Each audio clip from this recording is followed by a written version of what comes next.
하나님 감사합니다. 추워진 날씨 속에서도 복된 자리를 사모하며 이 새벽에 주님 앞에 나와 하루를 시작하게 하시니 참 감사합니다. 어제는 귀하고 복된 주일을 지냈습니다. 청년부에 바자회가 있었고 또 자치기관 찬양 페스티벌도 있었습니다. 청년들의 수고와 헌신을 기억하여 주시고 준비하는 비전 트립 가운데 함께하여 주셔서 하나님의 선하고 의로운 길을 보고 또 인도함 받게 하여 주시옵소서. 열심히 준비하고 연습한 찬양으로 하나님께 영광 돌린 기관과 부서마다 은혜를 더하여 주옵소서. 아름다운 찬양의 가사들처럼 하나님의 이름을 높이고 감사하며 기도하며 주님께서 택하여 주신 천국 백성으로서의 삶을 살아갈 수 있게 하여 주옵소서. 주님, 이 한 주간의 모든 사역과 우리의 삶의 모습을 하나님께 올려드립니다. 목장과 전도대, 늘 푸른 대학, 아침과 저녁으로 모이는 양육가정과 기도의 자리들, 주민센터와 함께하는 김장의 사역들이 하나님께 영광이 되고 우리 모두에게 은혜와 기쁨으로 가득하게 하여 주옵소서. 특별히 날씨가 추워지며 이 겨울을 어떻게 지내야 하는지 걱정하고 염려하는 이웃들을 살피게 하셔서 우리 구의교회 주변에 이로 인해 고통받는 이들이 없도록 잘 감당하는 교회 되게 하여 주옵소서. 환우들을 위해 기도합니다. 육신의 연약함 가운데 있는 성도님들을 돌아보시고 치료하여 주옵소서. 믿음의 기도는 병든 자들을 일으킨다고 말씀을 하여 주셨사오니 이 말씀을 믿고 기도하게 하시고 또 항암과 투석과 심장과 신장 머리끝부터 발끝까지 아픈 부위를 잡고 기도하는 기도를 들으시며 응답하여 주옵소서. 위로가 필요한 이들에게 하나님께서 보여주신 위로를 전하게 하여 주옵소서. 내 생각과 판단으로 위로하는 것이 아니라 상처와 아픔을 주지 않게 하시고 괴로워하며 아파하는 이들과 함께하며 위로할 수 있게 하여 주옵소서. 무엇보다 참 위로 되시는 예수 그리스도를 바라보며 언제나 나와 함께 하시며 언제나 새 생명 주시며 나를 인도하시는 그 주님만을 바라보며 위로받게 하여 주시옵소서. 미래준비국 다음 세대를 위해 기도합니다. 주님, 미래준비국의 부족한 교사를 채워주시고 우리 아이들에게 하나님의 말씀이 분명하게 심겨지게 하여 주옵소서. 빠르게 변해가는 세상 속에서 변함없으신 하나님의 말씀을 붙잡고 살아가는 훈련이 되게 하여 주옵소서. 또한 그 믿음의 본을 보이며 다음 세대를 양육하며 세워가는 우리 모두가 되게 하여 주옵소서. 특별히 수능 시험을 마친 수험생들에게 함께하여 주셔서 그들이 맞춰졌다고 모든 것을 다 내어놓고 나아가는 것이 아니라 우리 주님을 붙들고 주님 바라보며 또 주님께 기도하며 나아가는 믿음의 자녀들로 세워 주시옵소서. 우크라이나와 이스라엘 지역에서 속히 전쟁이 그치게 하시고 모든 분쟁과 갈등의 자리에 하나님의 샬롬이 가득하게 하여 주옵소서. 이 시간 하나님 앞에 올려드리는 우리의 모든 기도와 마음과 정성을 다해드리는 헌금이 하나님께서 흠양하시는 예물이 되게 하여 주옵소서. 말씀을 통해 우리가 하나님의 뜻을 깨닫게 하시고 하나님과 동행하는 하루가 되도록 성령님 인도하여 주옵소서. 감사드리며 예수 그리스도의 이름으로 기도드립니다. 아멘. 하나님의 말씀은 구약성경 욥기 15장 17절로 35절까지 말씀입니다. 구약성경 775쪽에 나와 있습니다. 욥기 15장 17절로 35절까지 말씀을 함께 봉독하겠습니다. 내가 내게 보이리니 내게서 들으라. 내가 본 것을 설명하리라. 이는 곧 지혜로운 자들이 전하여 준 것이니 그들의 조상에게서 숨기지 아니하였느니라. 이 땅은 그들에게만 주셨으므로 외인은 그들 중에 왕래하지 못하였느니라. 그 말에 이르기를 악인은 그의 일평생의 고통을 당하며 포학자의 횟수는 정해졌으므로 그의 귀에는 무서운 소리가 들리고 그가 평안할 때에 멸망시키는 자가 그에게 이르리니 그가 어두운 데서 나오기를 바라지 못하고 칼날이 숨어서 기다리느니라. 그는 헤매며 음식을 구하여 이르기를 어디 있느냐 하며 흑암의 날이 가까운 줄을 스스로 아느니라. 환난과 역경이 그를 두렵게 하며 싸움을 준비한 왕처럼 그를 쳐서 이기리라. 이는 그의 손을 들어 하나님을 대적하며 교만하여 전능자에게 힘을 과시하였음이니라. 그는 목을 세우고 방패를 들고 하나님께 달려드니 그의 얼굴에는 살이 찌고 허리에는 기름이 엉기었고 그의 황폐한 성읍 사람이 살지 아니하는 집 돌무더기가 될 곳에 거주하였음이니라. 그는 부유하지 못하고 재산이 보존되지 못하고 그의 소유가 땅에서 증식되지 못할 것이라. 어두운 곳을 떠나지 못하리니 불꽃이 그의 가지를 말릴 것이라. 하나님의 입김으로 그가 불려가리라. 그가 스스로 속아 허무한 것을 믿지 아니할 것은 허무한 것이 그의 보응이 될 것임이라.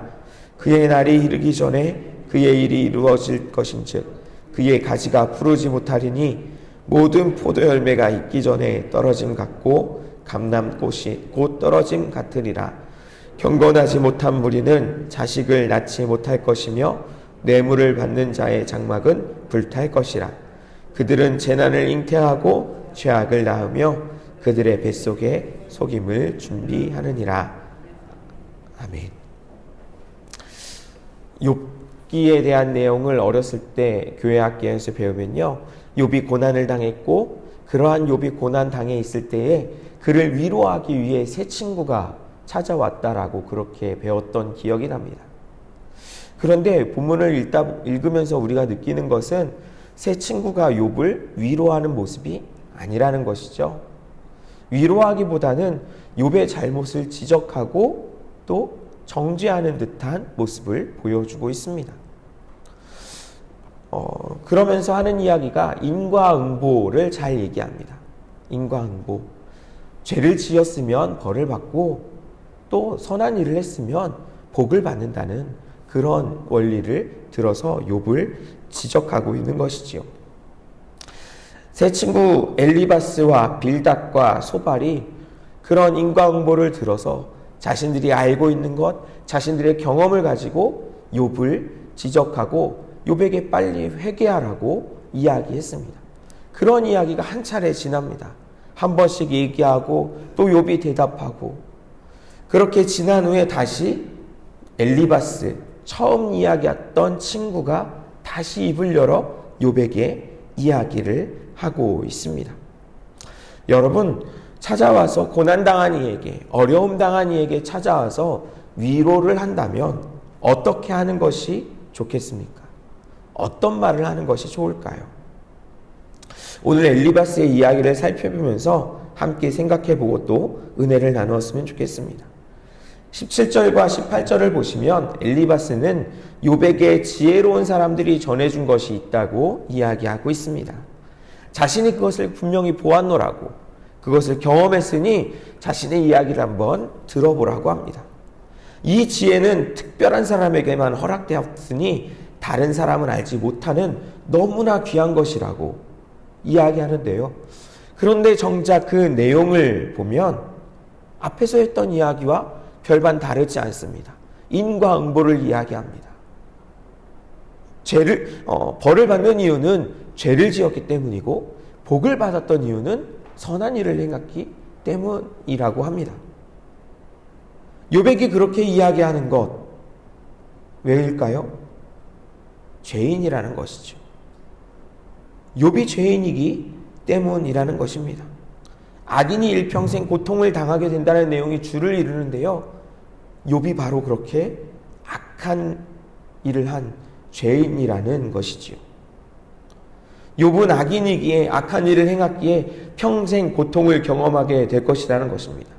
평안한 것처럼 보이더라도 결국 멸망시키는 자가 찾아오게 되고 결코 이 어두움에서 벗어날 수 없고 칼날이 숨어서 해치려고 기다리고 있다라고 합니다. 먹을 음식도 다 떨어져서 구할 수 없고 앞이 보이지 않는 캄캄한 미래만 있을 뿐이라고 합니다. 환난과 역경만 있습니다. 이 악인은 교만하여 하나님을 대적하여 하나님과 싸우려고 달려드는 사람인데 바로 욥, 당신이 이런 사람이라고, 이런 악인이라고 욥을 향해서 이야기하고 있는 것입니다.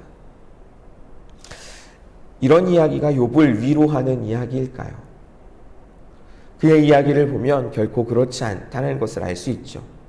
욥을 위로하겠다고 하기보다는 욥을 향해서 너 죄인이지, 이렇게 어려운 일을 당했으니 죄인이 아니고서는, 악인이 아니고서는 이렇게 될 수가 없어. 사람들에게 감추고 있는 너의 악을 제대로 인정해야 해. 악인들이 이런 모습인데 너도 그런 거잖아. 맞지? 너 죄인 맞지? 악인 맞지? 엘리바스는 감추어진 지혜를 가졌다고 의지되면서 욥에 대해서 판단하고 분석하고 그것을 욥에게 강요하고 있는 것을 볼 수 있습니다. 그런데 여러분, 위로할 때 정말 중요한 것은요, 판단하고 분석하는 것이 아니라 이런 일이 일어난 이유를 하나하나 찾아보면서 재산을 잃은 이유가 무엇인지, 자녀들을 잃은 이유가 무엇인지, 건강을 잃은 이유가 무엇인지 그것을 열거하는 것이 위로가 아니라는 것입니다. 그렇게 접근하게 되면요, 많은 경우 반발하게 됩니다. 위로하려고 갔지만 너 나한테 왜 그러냐고, 당신 나한테 왜 그러냐고, 이렇게 힘든데 꼭 그래야만 하냐고 반발만 갖게 됩니다.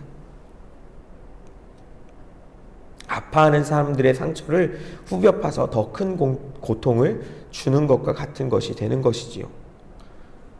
난 원래 그런 사람이야 라고 말할 수 있습니다. 엘리바스처럼 말입니다. 엘리바스가 속해 있던 대만이라는 지역이요, 지혜로운 사람이 참 많았던 지역이라고 합니다.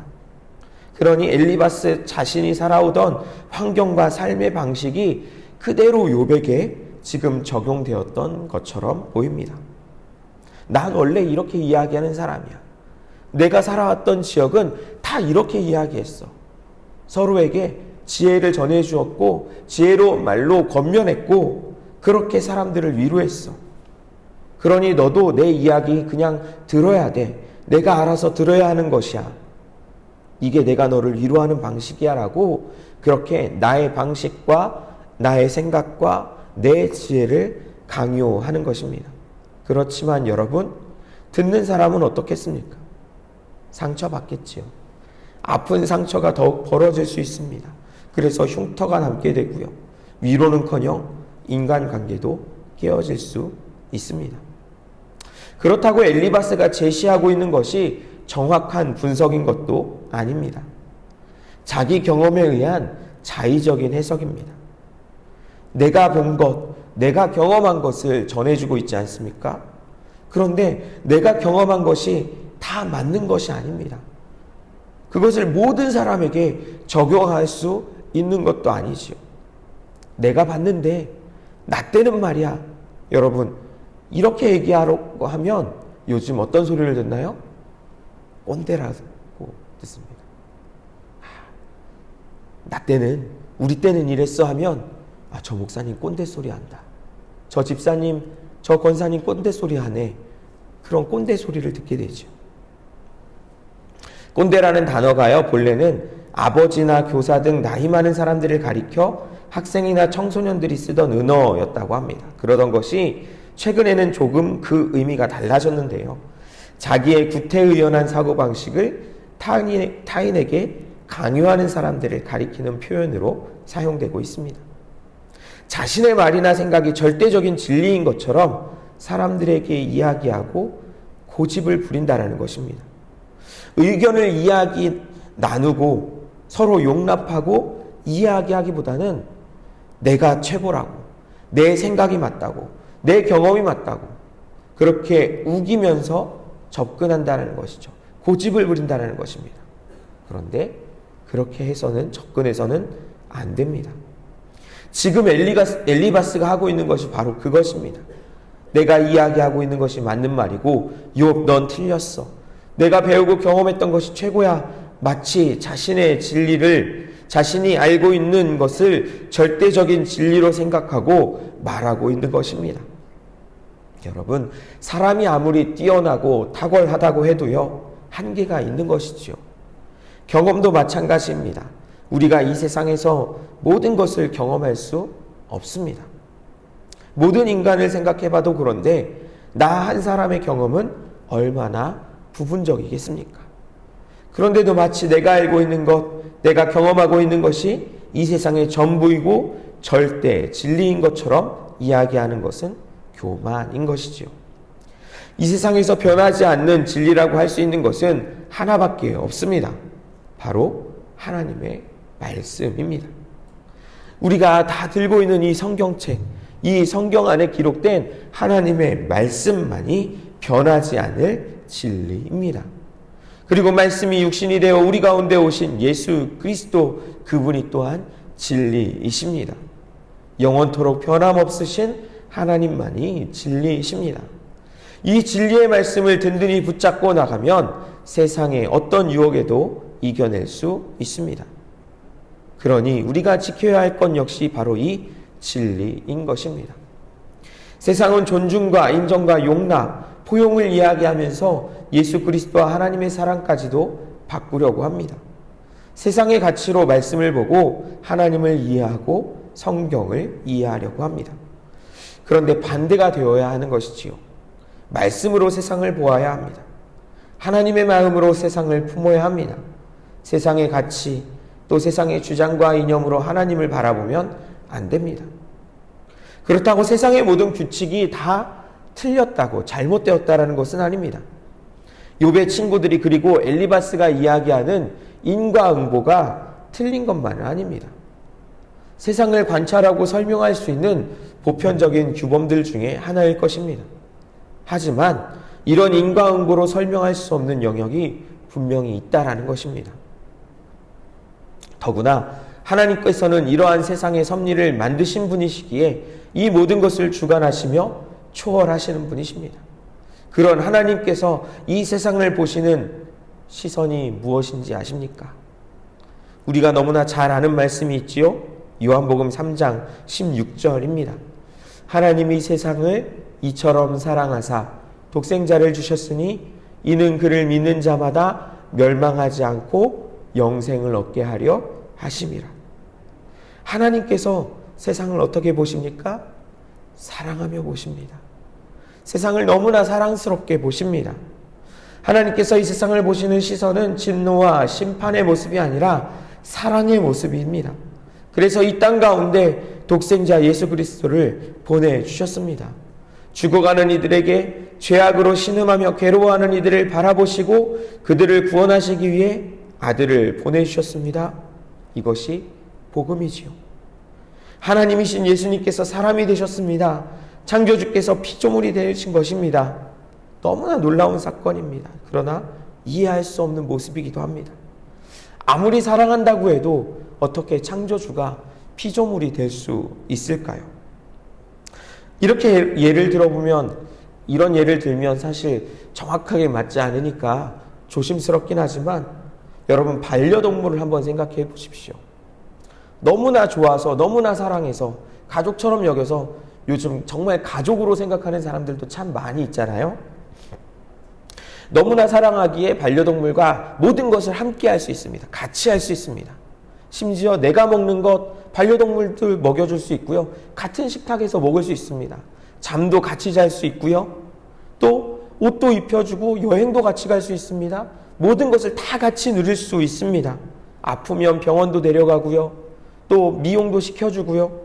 그렇지만 한 가지 할 수 없는 게 있습니다. 내가 그 반려동물이 될 수는 없습니다.